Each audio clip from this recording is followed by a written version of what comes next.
Assalamualaikum warahmatullahi wabarakatuh. Saya Dita Arvira dari KM 19B ingin menjelaskan materi tentang grouping theory.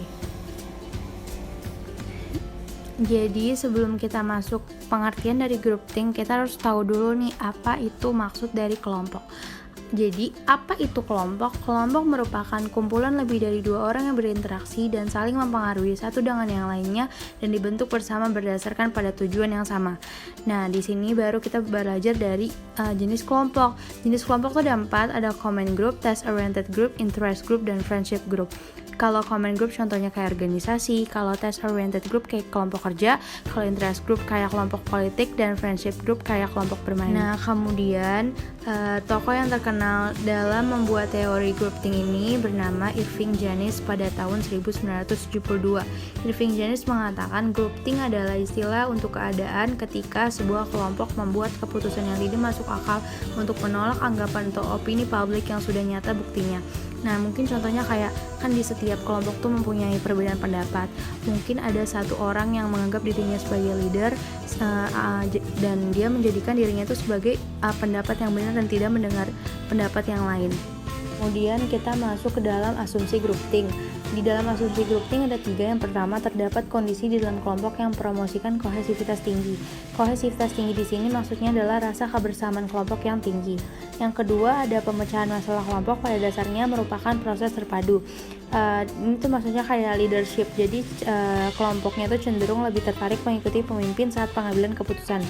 Terus yang ketiga ada kelompok dan pengambilan keputusan oleh kelompok sering bersifat kompleks.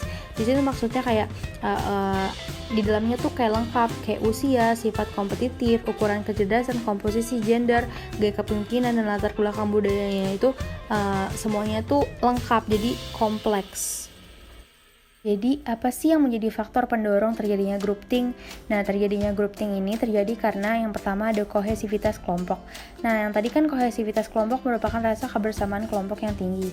Nah, karena rasa kebersamaan tersebutlah menjadikan anggota kelompok cenderung tidak bersedia untuk mengemukakan keberatan mereka mengenai solusi yang diambil, karena mereka lebih mementingkan kebersamaan. Yang kedua, ada faktor struktural.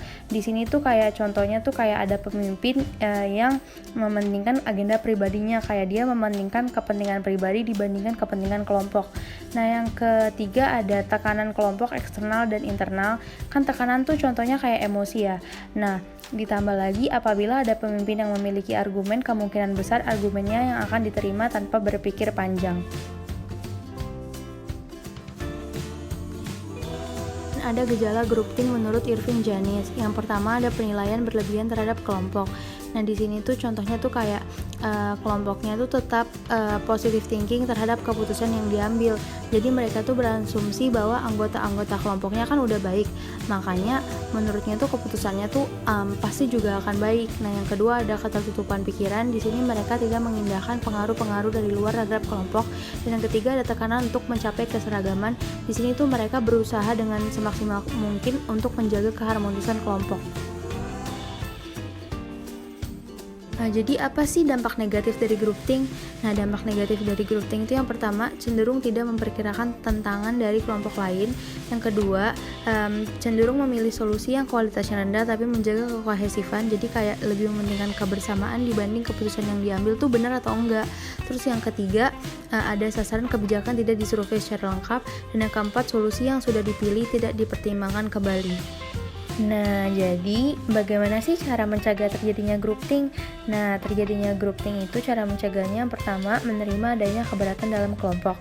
Nah, di sini tuh kita nggak boleh egois. Nah, kita tuh harus menerima pendapat yang lain. Kalau misalnya ada satu anggota yang tidak dan merasa keberatan akan pendapat dari kita. Terus yang kedua, menyeimbangkan suara mayoritas. Nah, di sini kita harus melihat suara terbanyak dan tidak hanya mementingkan satu suara saja. Terus yang ketiga, ada dibutuhkannya self control.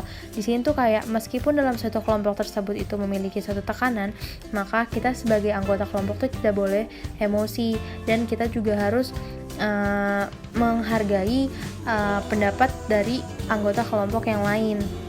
Contoh kasusnya itu kayak misalnya UAI jurusan Ilkomnya tuh mau ngadain makrab. Nah pasti di makrab itu kan ada ketua acara dan divisi lainnya. Kemudian pasti mereka akan merapat dulu menentukan tempat. Terus misalnya ketuanya tuh Rehan. Nah Rehan ini tuh langsung mengambil keputusan bahwa kalau misalnya makrab itu akan diadakan di puncak, tapi divisi lain bernama Muhammad tuh dia tuh menentang dan dia ingin makrabnya tuh diadakannya di pantai. Nah tetapi Rehan tuh sama si Muhammad ini tuh terusan berdebat. Nah sedangkan anggota yang lainnya hanya diam saja. Nah akhirnya pada keputusan terakhir ada salah satu yang mengalah. Misalnya Muhammadnya mengalah. Nah disitulah karena disitu ada pihak yang mengalah, maka disitulah terjadinya groupthink karena pihak yang mengalah tersebut lebih mementingkan kepentingan kebersamaan dibandingkan terjadinya perpecahan. Sekian dari saya, wabillahi taufiq wal hidayah. Wassalamualaikum warahmatullahi wabarakatuh.